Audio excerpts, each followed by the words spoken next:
Let me be honest with you right now. This trade proposal might be the single worst idea I've seen floated for the Blue Jays this season, and I've seen some bad ones. We're barely a week into the 2026 campaign, and already the injury bug has hit Toronto hard enough that people are panicking and throwing out trade ideas that sound good on the surface but would absolutely gut this organization if they actually went through. Ryan Shea over at SI put out a proposal that has the Blue Jays sending JoJo Parker, Ricky Tiedemann, and Johnny King to the New York Mets in exchange for Kodai Senga. And look, I get the logic. I understand why someone looks at Toronto's rotation situation and thinks they need to go out and get a frontline starter. That part makes sense. What doesn't make sense is the price they're suggesting Toronto would have to pay to get there. Let's start with what's actually happening with this team right now, because context matters here. The Blue Jays are dealing with real pitching concerns. Shane Bieber's health is a question mark. Yimi Garcia has been dealing with arm issues. Trey Yesevich, who a lot of people were excited about coming into this year, hasn't been able to stay on the field. The rotation depth that Toronto was counting on to carry them through a full season is already being stress tested in April. So yes, the desire to go out and add a starter makes complete sense. Nobody is arguing against that. The argument is about what you're willing to give up to get there, and whether Kodai Senga is even worth a conversation at that price point. Because here's the thing about Senga that this proposal is glossing right over. The man had a brutal 2025. We're not talking about a minor rough patch. We're talking about a pitcher who struggled badly enough that the Mets actually sent him down to AAA at some point last season. That's not a small thing. When a guy who was supposed to be your ace is getting optioned to the minors, his trade value should not be sitting at, "We'll give you 3 prospects, including 2 of our best ones." His value should be reflecting the fact that there's genuine uncertainty about whether he can get back to being the pitcher he was when he first came over from Japan.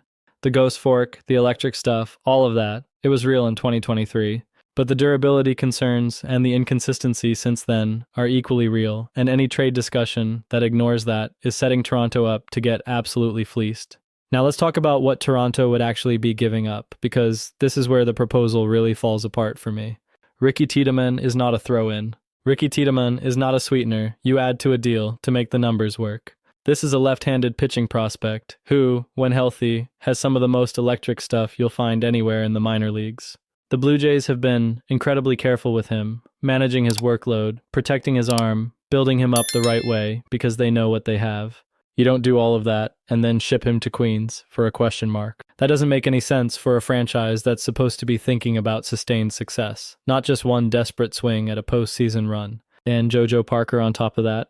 Now you're really into territory that should make every Blue Jays fan uncomfortable. You're talking about gutting the future of this organization to rent a pitcher who may or may not be the version of himself that Toronto actually needs. Because even if Senga comes over and pitches well, what's the ceiling? You're not getting the 2023 version of him. You're getting a pitcher who is still trying to prove he can hold up over a full season, who is coming off a year where he couldn't even stay in the big leagues. The upside doesn't match what Toronto would be sending to New York. The Blue Jays are in a win-now window. That part is absolutely true. Vladimir Guerrero Jr. is in the prime of his career. Bo Bichette, when healthy, is one of the better offensive shortstops in the game. This lineup has real teeth, and they've invested heavily in building something that can compete right now. But competing right now doesn't mean setting fire to your future assets for the sake of plugging a short-term hole. It means being smart about how you use your leverage and your prospect capital, because once you trade those guys, you don't get them back. Here's what I think the Blue Jays should actually be doing instead. You look internally first. Spencer Miles has been one of the more interesting stories of the early season, and there's real potential there to develop into a reliable rotation piece. You look at what you have in the system, and you ask whether the answer is already there before you start making panic moves on the trade market. And if you do go out and make a trade, you target a pitcher whose situation and track record actually justifies the asking price. There are going to be teams, as the season progresses, that find themselves out of contention and willing to move starters for a more reasonable return. Toronto doesn't need to overpay in April.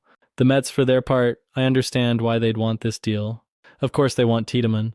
Of course they want Parker. You take that package back for a pitcher with injury questions and a down year without blinking. That's a great trade for New York, which is exactly why it's a terrible trade for Toronto. And the thing that really gets me is the framing that this is what it would take to get Senga. Even if you accept the premise that Toronto should be in the market for a starting pitcher of his caliber, The market for Senga, specifically, should not be this high. When a pitcher has a year like he had in 2025, his trade value takes a hit. That's how it works. Teams around the league have scouts too. They've seen the same things we've seen. The idea that New York could extract Tiedemann, Parker, and King for this guy stretches credibility. The Blue Jays front office should not be even entertaining that conversation at those numbers. There's also something worth saying about the broader philosophy here.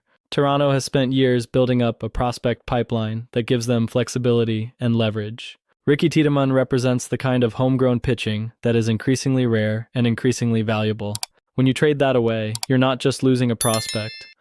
You're losing the ability to make future moves, to have chips to deal when the right opportunity actually comes along, to build the kind of depth that makes a franchise competitive for years instead of just months. One injury-prone arm coming off a AAA stint is not worth burning all of that. Look, if Senga was the 2023 version of himself, healthy, dominant, fully locked in, then maybe this is a different conversation. Maybe you look at the cost and you say, okay, for a true number one starter in his prime, you have to pay up. But that's not what's being discussed here. What's being discussed is a significant gamble with some of the most valuable prospect capital in the organization for a pitcher with legitimate question marks and a recent history that should give any front office pause. The Blue Jays need pitching help. That's real. The injuries have created a real problem that has to be addressed at some point this season. But the solution is not this.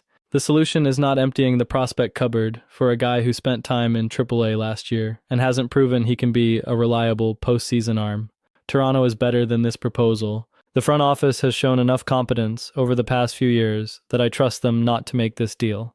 But whenever something like this gets floated publicly, it's worth breaking down exactly why it doesn't work. Because bad ideas have a way of building momentum if nobody pushes back on them. This is me pushing back. Don't do it, Toronto. The price is wrong, the pitcher doesn't justify it, and there are better paths forward. Be patient, be smart, and don't let a rough April turn into a decision you're paying for 3 years from now.